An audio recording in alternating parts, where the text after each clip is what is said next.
ప్రముఖ పాస్టర్ ప్రవీణ్ పగడాల మృతి పట్ల అయితే నిన్నటి నుంచి కూడా ఒక సందిగ్ధత నెలకొంది. ఈ నేపథ్యంలోనే అనేక అనుమానాలు వ్యక్తం చేస్తున్నారు. అయితే ఈ నేపథ్యంలో ప్రముఖ మోటివేషనల్ స్పీకర్ అయితే మహమ్మద్ షఫీ కూడా ఇక్కడ హాజరయ్యారు. ప్రస్తుతం మనతో ఉన్నారు షఫీ గారు. షఫీతో మాట్లాడే ప్రయత్నం చేద్దాం. సార్ చెప్పండి, అసలు ఇక్కడ రావడానికి కారణం ఏంటి? అసలు ఈ మృతి పట్ల ఏమైనా అనుమానాలు మీకు ఏమైనా ఉన్నాయి?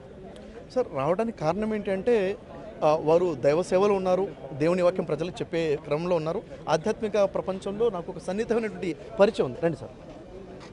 సన్నిహితం నుండి ఎప్పుడైతే విషయం తెలిసానో తట్టుకోలేకపోయాను సార్. యాక్చువల్గా ఇది ఎవరో ట్రోల్ చేస్తున్న విషయం అయితే మంచిగుండు అని అనిపించింది నాకు. ఈ పోస్టర్ చూసిన తర్వాత న్యూస్ చూస్తే అర్థమైంది, లేదు ఇది నిజమే, ప్రమాదవశాత్తు చనిపోయారన్న విషయం తెలిసిన తర్వాత కొన్ని విషయాలు తెలిసి వచ్చాయి. విజయ్ కుమార్ గారి ద్వారా తెలిసిన విషయం ఏంటంటే ఇక్కడ రెండో కోణం కూడా ఉంది. ఇక్కడ నా పన్నాగం ప్రకారంగా ఏదైనా జరిగి ఉండే అవకాశం ఉందన్న విషయం కూడాను ఎప్పుడైతే తెలిసిందో నాకు చాలా బాధ అనిపించింది. అంటే ఇలా కూడా ఒక అవకాశం ఉందా? తర్వాత నేను అనుకున్నాను, లేదు ఖచ్చితంగా నేను వెళ్ళాలి. ప్రవీణ్ పగడాల గారి విషయంలో ఏదైతే జరిగిందో అది కుట్ర కోణంలో ఏదైనా జరిగి ఉంటే మాత్రం న్యాయం కోసం పోరాడేంతవరకు నేను నిలబడాలన్న ఆలోచనతో ఇక్కడికి వచ్చాను.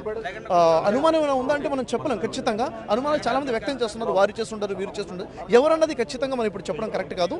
అది ప్రమాదంతో యాక్సిడెంటల్గా జరిగింది అయి ఉంటేనే మంచిదని నా మనసు కోరుకుంటుంది. అలా కాకుండా ఇంకేదైనా కోణంలో జరిగి ఉంటే మాత్రము ఖచ్చితంగా మనం అందరం కలిసి మనం పోరాడతాం. ఇంతమంది క్రైస్తవులు, సంఘ కాపరులు అందరూ ఇక్కడ ఏకమై ఉండడం నిజంగా చిన్న విషయం కాదు ఇది. ఎందుకంటే ప్రవీణ్ పగడాల గారి వ్యక్తిగత జీవితం గురించి మాట్లాడుతుంటే నేను విన్నాను.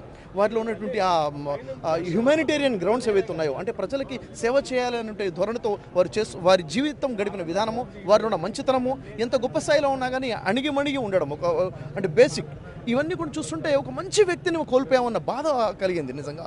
అలాంటి వారు అనేక మందికి రోల్ మోడల్గా ఉన్నారు. ఇది జరగకూడనటువంటి సంఘటన ఇది జరగడం చాలా బాధాకరమైన విషయము. ఇప్పుడు పోస్ట్ మార్టం రిపోర్ట్ కోసం ఏదైతే ఎదురు చూస్తున్నామో అది ఒక యాక్సిడెంట్ అయ్యి ఉంటే తెలిస్తే అది దైవచిత్తం అని మనం తెలుసుకోవచ్చు. పొరపాటున ఏదైనా జరిగితే మాత్రం ఖచ్చితంగా దానికోసం వి స్టాండ్ ఫర్ జస్టిస్.